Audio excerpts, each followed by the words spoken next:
Satupolku esittää. Hiljaisuuden niitty ja Keiju-Lilu. Jossain hyvin kaukana, pilvien takana, on paikka, jota kutsutaan hiljaisuuden niityksi.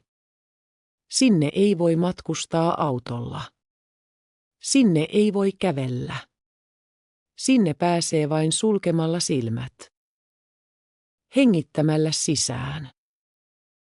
Ja sitten ulos. Rauhallisesti, ihan omaan tahtiin. Kun hengität näin hetken aikaa, alat ehkä tuntea, kuinka kehosi kevenee. Kuin se leijuisi ilmassa tai uppoaisi pehmeään sammalpetiin.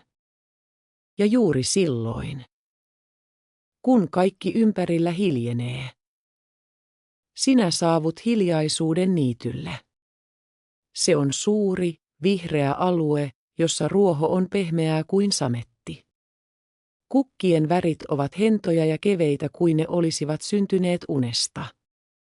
Tuuli ei puhalla koskaan liian kovaa. Se vain kuiskaa hiljaa, keinuttaen lehtiä ja heinää. Niityllä asuu pieni olento nimeltä unimaatti. Unimaatti on lempeä ja hiljainen ja se liikkuu niin kevyesti, ettei se tee lainkaan ääntä. Unimaatti kerää hiljaisuuden ääniä. Kuvittele tuulen huminaa, perhosen siiven liikettä tai jopa tähtien välähdystä.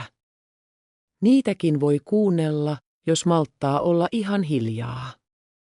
Tänä iltana unimaatti järjestää hiljaisuuden juhlan. Hän sytyttää pienen lyhdyn, jonka valo ei ole kirkas, vaan pehmeä. Melkein kuin unessa. Lyhty tuoksuu laventelilta ja lempeältä iltayöltä. Pian niityn reunasta alkaa saapua ystäviä. Siili saapuu ensimmäisenä. Hän on pieni ja viisas ja kulkee aina varoen. Hän rakastaa sammaalen tuoksua ja pehmeitä polkuja. Siili ei sano mitään, mutta nyökkää unimaatille ja käpertyy pienen kivimättään viereen. Sitten saapuu Pöllö, vanha ja hiljainen. Hän ei puhu koskaan turhia, mutta silmissä on tuhansia tarinoita. Hän lehahtaa hiljaa oksalle ja tarkkailee yötä. Hänen rauhallinen olemuksensa tuo kaikille turvallisen tunteen. Viimeisenä saapuu pieni peura. Sen askel on höyhenen kevyt ja se katsoo maailmaa kuin ensimmäistä kertaa. Se nuuhkaisee ilmaa ja löytää paikkansa unimaatin vierestä, pehmeän kukan keskeltä. Kaikki hengittävät samaan tahtiin, sisään ja ulos. Hiljaa. Rauhassa.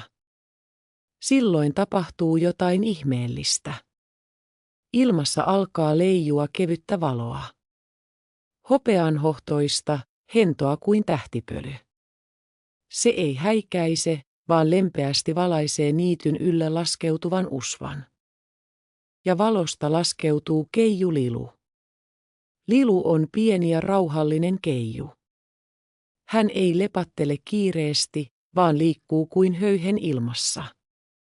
Hänen siivistään tippuu unipölyä, joka kutittaa poskia ja rauhoittaa mieltä.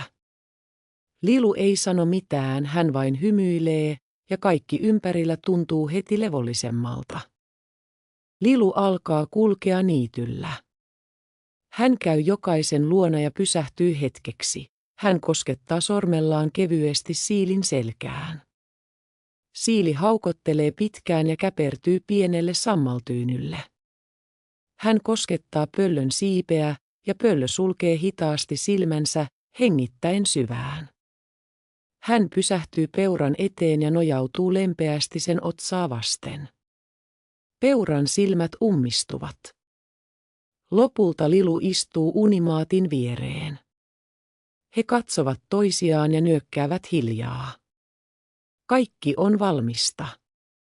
Lilu nostaa esiin pienen, läpikuultavan kellon. Se ei soi niin kuin tavallinen kello.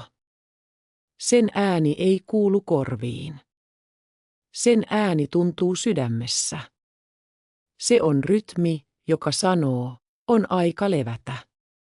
Sinä olet turvassa. Hiljaisuus laskeutuu. Niitty vaipuu syvempään uneen. Kukat sulkeutuvat. Tähdet kirkastuvat. Ja kaikki ystävät hengittävät yhdessä, sisään. Ulos. Hiljaa. Rauhassa. Ehkä sinäkin tunnet, kuinka kehosi on pehmeä ja lämmin. Kuin sammaltyynyllä, niityn keskellä. Silmäluomet käyvät raskaiksi. Ajatukset pehmenevät. Ja aivan pian.